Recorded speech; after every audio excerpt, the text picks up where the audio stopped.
আসসালামু আলাইকুম।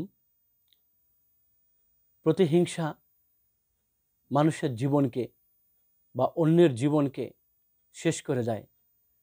এরকম বিগত সরকারের কোনো এক মন্ত্রীর রোষানলে পড়ে বাংলাদেশের অনেকেই চাকরি হারিয়েছে।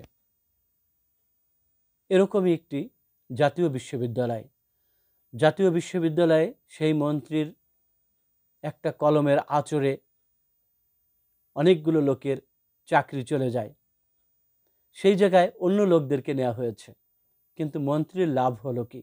মন্ত্রী কিছু লোক বাদ দিয়ে, নিয়োগ বাদ দিয়ে তার নিজস্ব লোক নিল, কিন্তু পাপ তো তার হলো।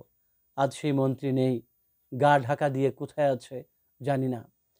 বর্তমান অন্তর্বর্তীকালীন সরকার এবং আগামী সরকারের কাছে বিনীত অনুরোধ, জাতীয় বিশ্ববিদ্যালয় সহ বিভিন্ন প্রতিষ্ঠানে যেসব লোকদেরকে চাকরুচ্যুত করা হয়েছিল তাদের চাকরিটা দয়া করে ফিরিয়ে দেন।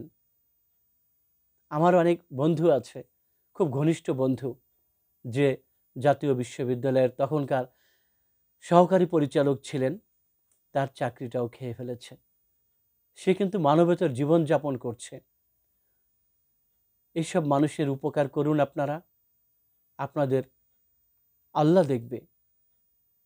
আর বর্তমানে বিগত সরকারের যেসব প্রতিষ্ঠান আছে, আপনারাও যেন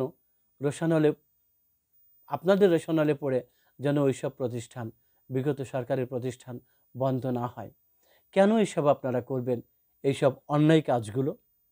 আমাদের দেশে ব্যবসা প্রতিষ্ঠান থাকবে, সবগুলো থাকবে, তবে সেগুলোকে যদি কেউ কোনো দেশের বিপক্ষে কাজ করে, সেগুলো তাদেরকে বলে দিতে হবে এগুলো করবেন না।